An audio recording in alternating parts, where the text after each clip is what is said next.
बिस्मिल्लाहिर्रहमानिर्रहीम, अस्सलाम वालेकुम। मैं हूं ईसा नकवी। जंग के आगाज से सबसे बड़ा खदशा एक ही था कि जंग का दायरा फैलेगा और यह जंग ईरान तक महदूद नहीं रहेगी। अब यह खतरनाक डेवलपमेंट हो चुकी है। आज हफ्ता 28 मार्च है। ईरान के खिलाफ अमेरिका, इसराइल और उसके इत्तहादियों की जंग का 29वां दिन है और गुज़श्ता 24 घंटे में जो डेवलपमेंट्स हुई हैं वो बड़ी हद तक वाज़े कर चुकी हैं कि ईरान ने वाज़े कर दिया है कि अब सिर्फ जंग की ज़बान में बात होगी। और इस सूरत हाल की संगीनी को समझते हुए पाकिस्तान ने एक हंगामी राब्ता किया है ईरान के साथ। और पाकिस्तान के राब्ते के बाद होना तो ये चाहिए था, या एक डिज़ायर्ड आउटकम ये था कि मामला जो है वो किसी अफ़हाम व तफ़हीम और बेहतरी की जानिब जाता, लेकिन ईरान ने इस राब्ते के फ़ौरन बाद एक ख़तरनाक वार्निंग दी है। खलीजी ममालिक को जो सख्त पैगाम गया है उससे एक बात बड़ी वाज़े हो गई है। जब जंग होती है, जंग में फ़ौजी तर्जुमान बड़ी सख्त बातें करते हैं,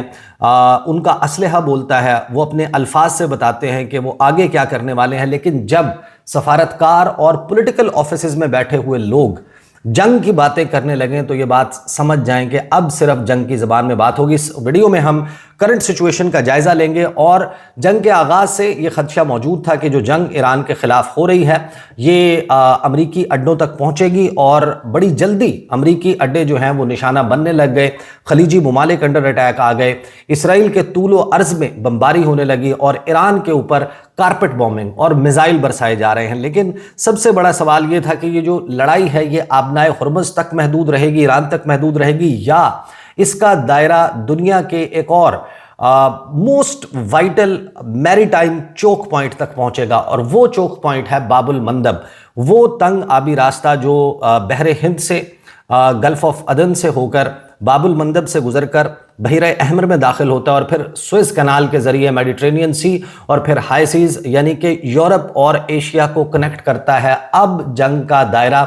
फैलकर बाबुल मंदब तक पहुंच चुका है और हुसीज ने जो पहला हमला किया है ये ईरान का एक ऐसा कार्ड था जो इस्तेमाल करने का ये वाज़े मतलब है कि अब हालात जो हैं वो बहुत संगीन सूरत इख्तियार कर चुके हैं कि जब ईरान को ये मुनासिब लगा कि हाँ ये वो वक्त है जब हुसीज इस जंग में दाखिल होंगे। और उन्होंने जो बैलिस्टिक मिसाइल अटैक्स किए हैं वो अटैक्स दिमोना में हुए हैं, वो इसराइल की न्यूक्लियर साइट्स के ऊपर हुए हैं, उनमें ज़्यादातर को इंटरसेप्ट कर लिया गया है। लेकिन इस हमले के बाद एक बात बड़ी वाज़े नज़र आती है कि जो खलीजी ममालिक हैं उनको अब दो तरफ से उनके ऊपर हमले हो सकते हैं और किस किस्म के हमले हो सकते हैं वो गुज़श्ता 24 घंटे में बड़ी हद तक वाज़े हो चुका है। और वज़ीर-ए-आज़म पाकिस्तान शहबाज शरीफ ने ईरान के सदर मसूद पज़ेश्कियान से जो राब्ता किया है उसकी बड़ी इंटरेस्टिंग डिटेल्स जारी की गई हैं। लेकिन उस कन्वर्सेशन के फ़ौरन बाद इधर से पाकिस्तान की तरफ से उस राब्ते की तफसील जारी की जाती है और साथ ही मसूद पज़ेश्कियान का जो ट्विटर हैंडल है, जो उनका एक्स अकाउंट है, उससे एक पोस्ट की जाती है। और मसूद पज़ेश्कियान जो धीमे लहजे में बात करने वाले हैं, जो ख़तरनाक ज़बान इस्तेमाल नहीं करते, उनकी तरफ से जो पैगाम दिया गया है एक क्लियर वार्निंग है खलीजी ममालिक को कि अगर अपनी तरक्की और अपनी सिक्योरिटी अजीज़ है तो फ़लाँ काम मत करो। और वो फ़लाँ काम क्या है और किस तरीके से अरब सॉइल से हो रहा है, पहले तो डोनाल्ड ट्रंप ने उसका इशारा किया था, लेकिन ईरान के प्रिंस सुल्तान एयरबेस पर एक हमले से और उसकी जो वेस्टर्न मीडिया में रिपोर्टिंग है उससे बड़ी हद तक वाज़े हो गया है कि ईरान ये बात समझता है कि उसके पास एक लेजिटिमेट राइट मौजूद है अपने सेल्फ डिफेंस का, और हर वो मकाम जहां से उनके खिलाफ अटैक्स ओरिजिनेट होंगे वो उसको निशाना बनाने का हक रखते हैं। सूरत हाल क्या होती है कि सबसे पहले तो अब ये ऑफिशियली कंफर्म हो चुका है, रशिया टुडे समेत दुनिया भर के जरीदे जो हैं उनका फोकस इस जंग से कुछ लम्हों के लिए हटकर बाबुल मंदब पहुंच गया है, जहां पर हुसीज जो हैं उनकी तरफ से, जिनका यमन के अभी भी बेशतर हिस्से पर कंट्रोल मौजूद है। और ये बात जहन में रखें कि हुसीज को आप अंडर एस्टिमेट नहीं कर सकते, क्योंकि पूरी दुनिया की ताकतवर तरीन अफवाज और अमीर तरीन अफवाज अपनी तमाम तर मिलिट्री माइट के साथ अमेरिका की बैकिंग, यानी कि ज़ाहिर है कि पैसा जो है वो खलीजी ममालिक का था और बैकिंग और इस सारे मामले में वो अमेरिका, बरतानिया और इनके हवारियों की थी। यमन 2014 से, बल्कि उससे बहुत पहले से, लेकिन जो कोलेशन लॉन्च की गई 2014-15 उस वक्त से हालत जंग में है। और अगर इतना अरसा गुजरने के बाद भी होसीज की कमर नहीं टूटी और अब भी वो यमन की मेजॉरिटी एरिया जो है उसके ऊपर उनका कंट्रोल, यानी कि सऊदी अरब के ऐन अकब में उनका कंट्रोल मौजूद है, तो उनके ऊपर काबू पाना इतना आसान नहीं होगा। और जिस किस्म के बैलिस्टिक मिसाइल्स उन्होंने इस्तेमाल किए हैं, इनका रुख अभी तो इसराइल की तरफ है, लेकिन अगर इनका रुख दूसरी जानिब हो गया तो फिर क्या सूरत हाल होगी, इसका आप अंदाजा लगा सकते हैं। रशिया टुडे लिखता है कि Houthis officially declare war on USA, के अमेरिका के खिलाफ होसीज ने बाकायदा ऐलाने जंग कर दिया है और अपने पहले बैलिस्टिक मिसाइल का जो राउंड उन्होंने बराज एक फायर की है, उसमें जो दिमोना है उसको निशाना बनाया गया है, उसको टारगेट किया गया है। इसका मतलब यह है कि अगर ये अटैक्स कोऑर्डिनेटेड होने लगे और इन कोऑर्डिनेशन विद ईरान ये अटैक्स एक ही वक्त में कैरी आउट होने लगे, तो डिफरेंट डायरेक्शन से आते हुए मिसाइल और उसमें हाइपरसोनिक मिसाइल या फिर जो एरियल डिफेंस सिस्टम है इसराइल का और उनके इत्तेहादियों का, अगर वो होसीज के मिसाइल्स को इंगेज कर रहा होगा तो उस दौरान ईरानी मिसाइल जो है वो बड़ी तबाही फैला सकते हैं। करंट सिचुएशन का भी जायजा लेंगे, लेकिन अहम तरीन डेवलपमेंट क्या होती है कि ईरानी मिसाइल जो है वो हिट करते हैं प्रिंस सुल्तान एयरबेस को सऊदी अरेबिया में, और उसमें 12 अमरीकी फौजी जो हैं वो निशाना बनते हैं। और एक एयरक्राफ्ट जो है,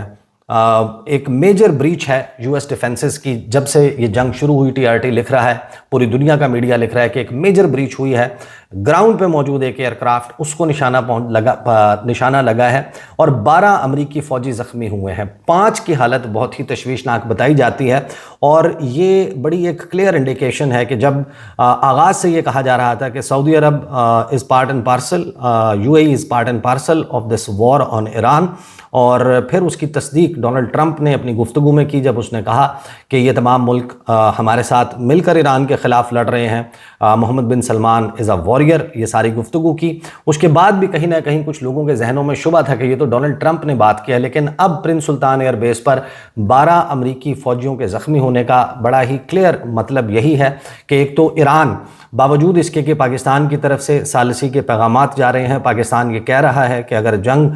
सऊदी अरब तक पहुंचती है तो फिर हमारा उनके साथ डिफेंस पैक्ट मौजूद है और हमें इसमें शामिल होना पड़ेगा। उसके बावजूद ईरान वहां पर जिन टारगेट्स को अपने लिए लेजिटिमेट टारगेट समझता है, ये समझता है कि ये अहदाफ हमारे लिए ज़रूरी हैं, उनको निशाना बना रहा है। और अब इसका इम्पैक्ट क्या होगा जैसे ही ये डेवलपमेंट होती है। और साइड बाय साइड कुछ चीज़ें हुई हैं जो अब्बास इराक़ची कह रहे हैं और ईरान खलीजी ममालिक को जो वार्निंग्स दे रहा है, उस पर आने से पहले शहबाज शरीफ जो हैं राब्ता करते हैं मसूद पज़ेश्कियान से, और उसके बाद वो एक ट्वीट करते हैं। वो लिखते हैं कि एक बड़ी तफसीली टेलीफोनिक कन्वर्सेशन हुई है मेरी अपने भाई मसूद पज़ेश्कियान से, ईरानी सदर से, और तकरीबन 1 घंटा ये गुफ्तगू जारी रही। इसमें पाकिस्तान ने अपने अज़म का इयादा किया कि हम ईरान के ऊपर इसराइल के जारहाना हमलों की मजम्मत करते हैं, ख़ासतौर पर जो हालिया हमले हुए हैं सिविलियन इंफ्रास्ट्रक्चर पर, और पाकिस्तान ने अपनी सॉलिडारिटी कन्वे की ईरान के बहादुर अवाम को। एक मरतबा फिर इस बात का इजहार किया कि पाकिस्तान अफसोस का इजहार करता है कि जो कीमती जानों का नुकसान हुआ है, जो लोग ज़ख्मी हुए हैं या जो लोग अपने घरों से दरबदर हो गए हैं, उसके हवाले से पाकिस्तान ने अपने अफसोस का इजहार किया। साथ ही उन्होंने शुक्रिया अदा किया कि उन्होंने पाकिस्तान के इस किरदार को सराहा है कि पाकिस्तान अमन और डायलॉग के लिए इस सारे मामले में फैसिलिटेशन का किरदार अदा कर रहा है। साथ ही उन्होंने जो ईरानी सदर हैं उनको बताया कि पाकिस्तान किस तरीके से मुख्तलिफ ममालिक को इंगेज कर रहा है इस जंग के ख़ात्मे के लिए अमरीका के साथ, और जो हमारे खलीजी ममालिक ब्रदर इस्लामी मुल्क हैं उनके साथ राब्ते में है ताकि डायलॉग और डी एस्केलेशन की जा सके। लेकिन मसूद पज़ेश्कियान इस गुफ्तगू के फ़ौरन बाद एक ट्वीट करते हैं। वो कहते हैं कि we have said many times that Iran does not carry out preemptive attacks, कि ईरान कहीं से अपने खुद को ख़तरा समझते हुए पेशगी हमले नहीं करता, ये ईरान की पॉलिसी नहीं है। But we will retaliate strongly if our infrastructure और इकोनॉमिक सेंटर्स आर टारगेटेड। अगर हमारे जो इंफ्रास्ट्रक्चर है उसको और हमारे मुआशी मराकज़ को टारगेट किया जाएगा तो फिर हम बड़ा शदीद रद्द अमल देंगे to the countries of the region, खित्ते में मौजूद ममालिक के लिए। If you want development and security, अगर आपको अपने यहाँ तरक्की और सिक्योरिटी अजीज़ है, don't let our enemies run the war from your lands. तो हमारे दुश्मनों को अपनी ज़मीन से हमारे खिलाफ जंग मत लड़ने दो। ये बड़ा ही स्ट्रॉन्ग मैसेज है मसूद पेज़ेश्कियान का, एक ख़तरनाक पैगाम है ईरान की तरफ से, जिसका मतलब यह है कि ईरान उन धमकियों से या उन ख़तरात से मरऊब नहीं हो रहा या उससे खौफज़दा नहीं हो रहा जो इसका उसको इस वक्त सामना है। और इस सारी सूरत हाल में ख़ास तौर पर हम ये देखते हैं कि जो हमले हो रहे हैं, उन हमलों में सऊदी अरब की सरजमीन का इस्तेमाल, डोनाल्ड ट्रंप की तरफ से उसका दावा किया जाना, फिर ईरान की तरफ से हमला किया जाना, प्रिंस सुल्तान एयरबेस पर एक एयरक्राफ्ट तबाह होना, उनके 12 फ़ौजियों का ज़ख्मी होना, उसको तस्लीम कर लिया जाना, इस बात का वाज़ेह सबूत है कि अमेरिका जो है इस बात को छुपा नहीं रहा। It's an open secret, it is very clear now कि सऊदी अरब जो है वो इस जंग का हिस्सा, या सऊदी अरब की सरजमीन अमेरिका ने ज़ोर ज़बरदस्ती से इस जंग का हिस्सा बना दिया। और इसमें हम देखते हैं कि डोनाल्ड ट्रंप बाकायदा सऊदी अरब को ये ऑफ़र करते हैं कि अब वक्त आ गया है, हमने ईरान का जो करना था कर लिया, कि आप इब्राहिमी मुआहदे का, अब्राहम अकॉर्ड्स का हिस्सा बन जाएं। और जो गुफ्तगू की है उस गुफ्तगू को आप सुन लें तो आप उसको मिलाकर देखें जो मैंने लास्ट वीडियो की थी कि व्हाट इफ़ तेहरान फॉल्स, कि अगर तेहरान जो है वहाँ पर मौजूदा हुकूमत कायम नहीं रहती तो उसके रेपरकशंस इस पूरे रीजन के लिए क्या होंगे। अब वो बात हर्फ बहर्फ दुरुस्त साबित होती हुई दिखाई दे रही है। रॉयटर्स इस बात को कंफर्म कर रहा है कि जो यूएस ऑफिशियल हैं उनको कोट करते हुए कि 12 यूएस ट्रूप्स इंजर्ड हुए हैं। जो करंट सिचुएशन है उसमें, और बाबुल मंदब का मामला क्यों अहम है उसके ऊपर आ जाते हैं, क्योंकि अब बाकायदा तौर पर इस जंग का दायरा जो है वो फैलने लगा। जो समरी इस वक्त सामने आ रही है वो ये कि यमन में ईरान के हमायत याफ्ता जो हूसी बागी हैं, जिनको बागी कहा जाता है, उन्होंने कंफर्म कर दिया है कि पहला अटैक इसराइल पर कर दिया गया है और अमेरिका और इसराइल की और ईरान की इस जंग में अब हम एक एक्टर के तौर पर शामिल हो गए हैं। जो बैलिस्टिक मिसाइल अटैक है जिसको इंटरसेप्ट कर लिया गया इसराइल की तरफ से, इसराइली मिलिट्री की तरफ से, लेकिन जो south of the occupied West Bank है वहाँ पर दिमोना में हमला होने का मतलब यह है कि हौसीज़ के टारगेट जो हैं वो बहुत वाज़े हैं। और हौसीज़ के बैलिस्टिक मिसाइल्स चाहे इतनी एक्यूरेसी से इसराइल में टारगेट्स को हिट ना कर पाएँ, लेकिन वो उनके इंटरसेप्टर्स को भरपूर तरीके से इंगेज करने की और इंगेज रखने की सलाहियत रखते हैं। अब ये जो महाज खुला है, क्या अमेरिका इसराइल अब यमन में हौसीज़ के जो ठिकाने हैं, जो उनके मकामात हैं, वहाँ पर इस जंग का दायरा फैलाएंगे? और अगर उसके लिए खलीजी ममालिक की सरजमीन इस्तेमाल होती है तो उस सूरत में क्या होगा? क्या खलीजी ममालिक की तरफ भी हूसीज़ की तरफ से फिर हमले किए जाएंगे और एक बड़ी जंग जो है उसकी दस्तक अब आ चुकी है? आगे चलते हैं तो डेवलपमेंट जो हमारे सामने आ रही हैं कि यूएस प्रेसिडेंट डोनाल्ड ट्रंप कहते हैं कि वो बहुत डिसअपॉइंटेड हैं, वो बहुत परेशान हैं और वो बहुत मायूस हैं नेटो का जो रिस्पांस आया है ईरान के खिलाफ इस जंग में। बिजनेस कॉन्फ्रेंस से वो खिताब कर रहे थे और डोनाल्ड ट्रंप ने कहा कि मैं हमेशा से नेटो को एक कागजी शेर, एक पेपर टाइगर समझता हूं और मैंने हमेशा ये कहा है कि हम नेटो की मदद करते हैं लेकिन वो जवाब में कभी हमारी मदद नहीं करते। इस बात को समझना बहुत ज़रूरी है कि जब ईरान से आबनाए हुर्मुज़ का कब्ज़ा छुड़वाने के लिए अमरीकी फ़ौजी दस्तों के इजाफी नफरी जो है और इजाफी दस्ते जो हैं वो इस रीजन में जौक दर जौक पहुंच रहे हैं, बड़ी ही पुरस्रार किस्म की डेवलपमेंट्स हो रही हैं। ऐन उस वक्त बाबुल मंदब पर मामला हो जाना, आप अभी तो बात करते हैं, जाहिर है कि जो तंग आबी रास्ता है आबनाए हुर्मुज़, जहाँ से दुनिया का 20 से 30% तेल जो है वो सप्लाई होता है, लेकिन जब आप बाबुल मंदब की बात करेंगे तो पूरी दुनिया की जो ग्लोबल ट्रेड है, और ये जहन में रखें कि यकीनन एक बड़ा पोर्शन ज़रूर है जो तेल है आलमी तजारत का, लेकिन जब आप ओवरऑल गुड्स में बात करते हैं तो एक फ्रैक्शन है तेल जो पूरी दुनिया में तजारत होती है उसका 10 to 20% वो बाबुल मंदब से होकर गुजरता है। बाबुल मंदब वाहिद रास्ता नहीं है। इसका मतलब ये नहीं है कि जिस तरीके से आबनाए हुर्मुज़ अगर वो बंद हो जाए तो तेल की सप्लाई 20-30% रुक जाती है, लेकिन बाबुल मंदब जो है वो बंद होने का मतलब क्या है? उसके होने का मतलब ये है कि जो कॉस्ट है एशिया और यूरोप को कनेक्ट करने की, वो कॉस्ट तकरीबन 2 गुना बढ़ जाएगी जब पूरे अफ्रीका से राउंड लेते हुए यूरोप की तरफ जाना पड़ेगा, बल्कि 100% से ज़्यादा इसमें जो कॉस्ट है उसका इजाफा होगा। जो रीराउट करना पड़ेगा, जो शिपिंग लेन्स हैं वो जिस तरीके से एक मैरीटाइम ट्रैफिक जो है वो चोक करेगी, उसका अब एक खदशा हमारे सामने आ रहा है। आगे चलते हैं जनाब। ईरान के जो फॉरेन मिनिस्टर हैं अब्बास इराक्ची, उन्होंने एक भारी कीमत कहा है कि वसूल की जाएगी इसराइल ने जो अटैक किया है हमारी 2 न्यूक्लियर साइट्स को और स्टील फैक्ट्रीज को। वाइल ईरान मिलिट्री, उसने वार्न किया कि अमेरिका और इसराइल अब आग से खेलना शुरू हो चुके हैं, और जब आप आग से खेलते हैं तो आप के हाथ जला देती है वो आग। ये वार्निंग दी गई है। ईरान की जो एटॉमिक एनर्जी ऑर्गेनाइजेशन है उसने कहा कि कोई लीकेज रेडियो एक्टिव एलिमेंट्स की या मटेरियल्स की नहीं हुई। जो हमले जो हैं वो किए गए इसराइल की तरफ से ईरान के ऊपर और उसकी न्यूक्लियर साइट्स के ऊपर। लबनान की मिनिस्ट्री ऑफ हेल्थ है वो बता रही है कि 1142 लोग जो हैं वो इस जंग में अब तक हमारे शहीद हो चुके हैं। 3315 लोग जो हैं वो ज़ख्मी हो चुके हैं। और इन हमलों की तफसीलात पर आने से पहले अब्बास इराक्ची की मैं 2 ट्वीट्स आपके सामने रख दूं, और मैं इसी वजह से as a student of international politics में जब बात कर रहा हूँ कि एक शख्स जिसका नाम मुमकिना तौर पर उन लोगों में शामिल हो कि जिसने बैठकर अमेरिका के साथ मुज़ाकरात करने हैं पाकिस्तान की मीडिएशन में, सालिसी में, या पाकिस्तान की फैसिलिटेशन में, पाकिस्तान की सहूलतकारी में, वो लोग जंग की बात नहीं करते, वो लोग सफारती हल की बात करते हैं, वो लोग पुरअमन हल की बात करते हैं, और जंग की बात वो करते हैं जिनका काम है जंग लड़ना। लेकिन अब सूरत हाल की संगीनी और इस बात का अंदाज़ा लगा लें आप कि ईरान कह रहा है कि जंग की ज़बान में बात होगी। अब्बास इराक्ची के लास्ट 2 ट्वीट्स में आपको बता देता हूँ। एक तो जो अमरीकी फौजी अड्डे हैं खलीजी ममालिक में, वो आपको मालूम है कि गैर महफूज हो चुके हैं। अमरीका जो है उसके पास जो स्टॉक पाइल है इंटरसेप्टर्स का, the US is running low on them. उनके रडार्स, उनका अर्ली वार्निंग निज़ाम वो बड़ी हद तक डैमेज हुआ है, और अमेरिका ने अपने फ़ौजियों को इन बेसिस से मुंतकिल करके इन्हीं ममालिक में मुख्तलिफ जगहों पर ठहराया है, और उसमें कुछ होटल्स की बात की जा रही है। अब एक क्लियर वार्निंग अब्बास इराक्ची देते हैं। वो ये कहते हैं कि जो इस जंग के आगाज़ से हमने ये देखा है कि जो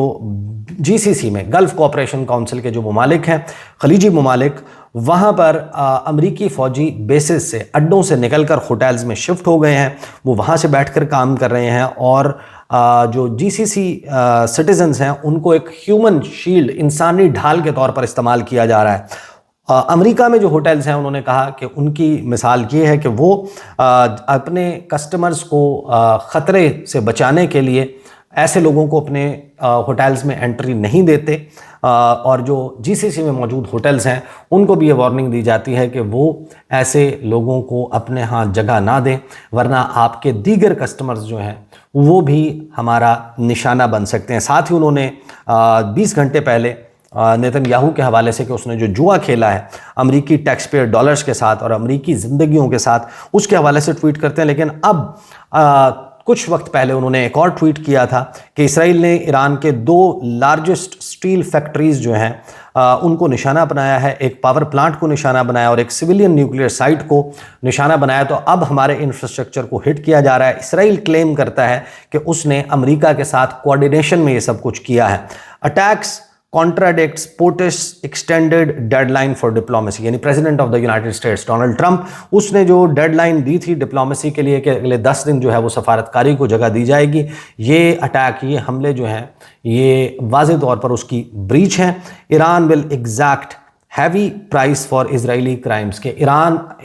इसराइल के इन जराइम की बड़ी भारी कीमत वसूल करेगा। तो मसूद पज़ेश्कियान हो या अब्बास इराक्ची, वो जिस तरीके से अब गुफ्तगू कर रहे हैं, इसका मतलब यह है कि now the diplomats and the people sitting in political offices they are talking war. वो भी अब जंग की ज़बान में बात कर रहे हैं। हमारे सामने अब जो डेवलपमेंट्स आ रही हैं, 1 मिनट पहले भी जब मैं बात कर रहा हूँ, शाम का वक्त है, 5:11 है, और ओमानी पोर्ट जो है उसको शट डाउन कर दिया गया है क्योंकि एक ड्रोन स्ट्राइक हुई है। अब ईरान जो है वो इस जंग के आगाज़ से ओमान को निशाना नहीं बना रहा। ओमान के बारे में ये कहा जा रहा है कि ओमान की तरफ आ रहे हैं वो दस्ते, जो यूएसएस ट्रिपोली ग्रुप है। 3 बड़े ही ख़तरनाक अमरीकी बहरी जंगी जहाज़, उसमें यूएसएस न्यू ऑरलीन्स है, यूएसएस सैन डियागो है, और उस पर 2200 यूएस मरीन्स, 1200 तकरीबन ज़मीनी फ़ौज और 1200 उनमें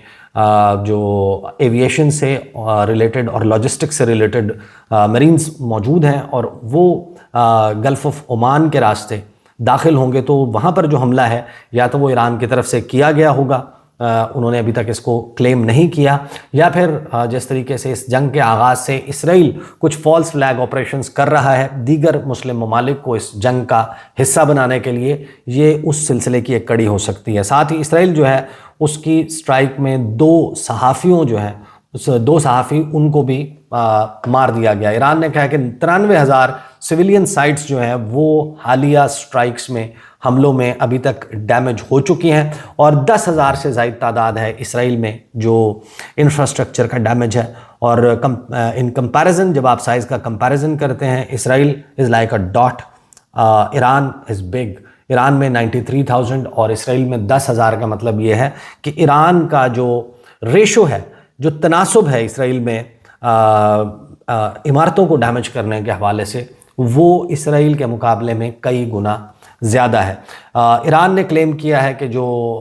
अमरीकी फोर्सेस हैं उन पर दुबई में हमला किया गया है। साथ ही जो इसराइली अटैक्स हैं साउथ लबनान में, उन्होंने तबाही मचाई हुई है। सऊदी अरेबिया ने 2 ड्रोन, सऊदी वजारत दिफा का ये कहना है कि उन्होंने 2 ड्रोन जो हैं उनको इंटरसेप्ट किया गया है, लेकिन उसमें उन्होंने एरिया का नहीं बताया कि किस मकाम के ऊपर ये इंटरसेप्शन हुई है। ईरान के प्रेसिडेंट की वार्निंग कि अगर हमारे इंफ्रास्ट्रक्चर को या इकॉनमी को टारगेट किया जाएगा, अगेन इसके ऊपर मैं तफसील के साथ बात कर चुका हूँ। 3 लेबनीज़ जर्नलिस्ट जो हैं वो एक गाड़ी में कहीं जा रहे थे लबनान में, और उनको इसराइल की तरफ से निशाना बनाया गया है, वो शहीद हो चुके हैं। ईरान ने क्लेम किया है कि जो यूक्रेनियन डिफेंस साइट है यूएई में, दुबई में, इस जंग के आगाज़ में ईरान के जो ड्रोन्स हैं उन्होंने सबसे ज़्यादा तबाही मचाई। वोलोदिमीर ज़ेलेंस्की ने कहा कि मैं हूं जो आपको ड्रोन से बचाऊंगा। उन्होंने आकर वहाँ मुलाकात भी की, उनके डिफेंस डील्स इस वक्त हो रही हैं, और वो कह रहे हैं कि जो ड्रोन इंटरसेप्शन के लिए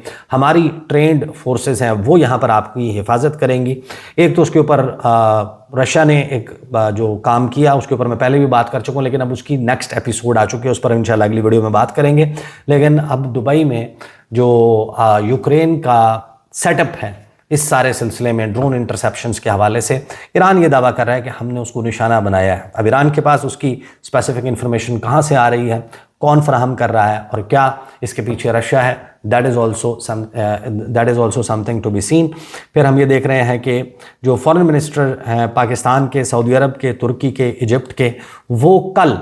इस इस्लामाबाद में जो है वो मुलाकात है, उनका मुलाकात का इम्कान है, और इसहाक डार उनको होस्ट करेंगे।